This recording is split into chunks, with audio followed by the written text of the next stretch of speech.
number 3, Hotel Juliet. Hotel Juliet. Do you copy? Roger, Hotel Juliet. And what's the name there? Roger, Hotel Juliet. And what's the name there? Name here is Dave, Delta Alpha Victor Echo. Delta Alpha Victor Echo. Located near Pittsburgh, PA. Over. Roger, Dave. And what radio are you running today, sir? Roger, Dave. And what radio are you running today, sir?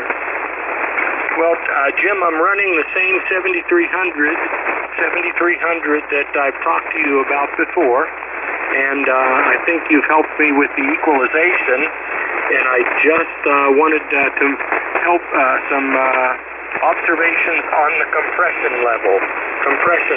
I'm using an external box, so the compression doesn't quite match normal internal settings, and I wanted to see if you could detect whether I'm in the desirable compression range there. Back to you, Jim. KC9VKV, KE3HJ. Roger there, Dave. Well, it looks pretty good, but I tell you, I usually advise against using two compression situations. Theoretically, that should double your attack and release time and all that stuff, but sometimes it just becomes a hodgepodge, and they turned out working against each other. So simplicity, sometimes I would say, maybe... do you have a way of defeating your outboard compression, or is that specifically the reason you have outboard processing? Specifically the reason you have outboard processing. Okay, Jim, I have defeated the inboard compression. Inboard compression is off, and inboard equalization is at 0, 0 treble, 0 bass, and compression off. So everything is done external, Jim. Over. Roger. Okay, so now we're looking to come up on the compression level. Is that a Roger? Now we're looking to come up on the compression level. Is that a Roger? Well, I just wanted your observations on the compression level to see if it's adequate, if it needs to go up or down a bit. I don't have quite the same measuring system here with this external box, and so I wanted you to help me out there if you could. Jim, back to you. Yes, sir. Okay, so let's look at the compression level control as a clock. And what's the reading of it now? Is it 9 o'clock, 10 o'clock, 11 o'clock, noon, or where? Is it 9 o'clock, 10 o'clock, 11 o'clock, noon, or where? Well, it's calibrated as 0 to 40 dB, 0 to 40, and it is at 20. But I'm not entirely sure that corresponds to an amount of compression, or if you might just consider that halfway. Over. All right, probably without, let's see. Let's review a couple of things. You've got your internal compressor deactivated, so you're running on your external compression device. What I would do immediately is go and check my my ALC level and bring that ALC level to 2/3 by using the word audio, and set your mic gain, your internal mic gain, to 2/3 on your ALC meter. Roger?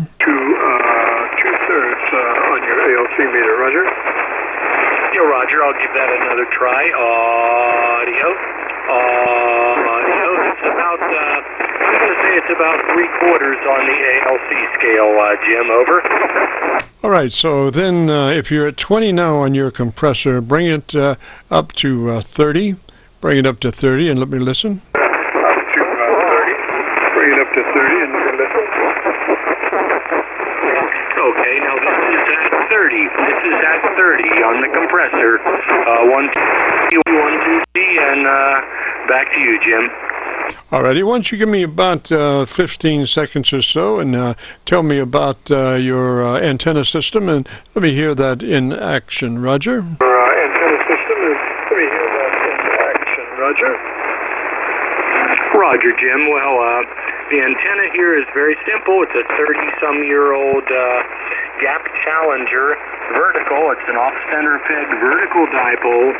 Covers 80 through 6 meters, with the exception of 30 and 60, 30, and 12. I've got it back in the backyard far enough away from the house so that I don't tend to turn on the kitchen radio when I transmit on 40, and it works very well for me. It's been my go-to backup antenna for all these years, and right now it's my only antenna. Back to you, Jim. Roger, Roger. Well, I'm catching a lot of trash from somewhere, a couple of KC off or less than that, but a lot of adjacent frequency blow-by. But from what I can hear, you're doing a really good job. Seems to be 3 dB on your dynamic ranges, which is exactly where we want. And your EQ curve might stand just a tad of touch-up on the top end. Maybe you say you're flat on the equalizer, Roger? You say you're flat on the equalizer, Roger? Negative. I do have some boost on the bottom, a wee bit of boost on the bottom, and a wee bit of boost. Here, Jim, back to you. All right, sounds pretty good. I don't think I would change that. Sounds really good, and like I say, you're 3 dB dynamic range, so you know you're 80 to 85% average peak modulation. I would leave it like that. It sounds good, and if you want to hear it, go to YouTube, do that call letter search for KC9VKV, followed by the word logbook, and that'll take you to this recording, and I'll have it uploaded by noon tomorrow. And you got a lot of QRM there from adjacent splatter, but you can probably read between the kilocycles, Roger. But you can probably read between the kilocycles, Roger. Yeah, Roger, Jim. Well, thank you very much. I do appreciate it.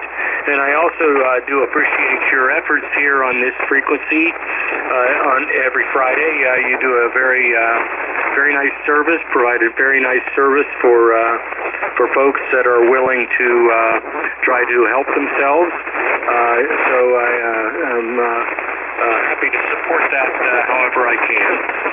So thank you very much for the input. This is KE3HJ, and go back to you, KC9VKV. Go ahead, Jim. Roger, Roger, Dave, 73, sir. Thanks for dropping by, and you have a great afternoon and a beautiful weekend. This is the Friday afternoon Qso-Vlog net.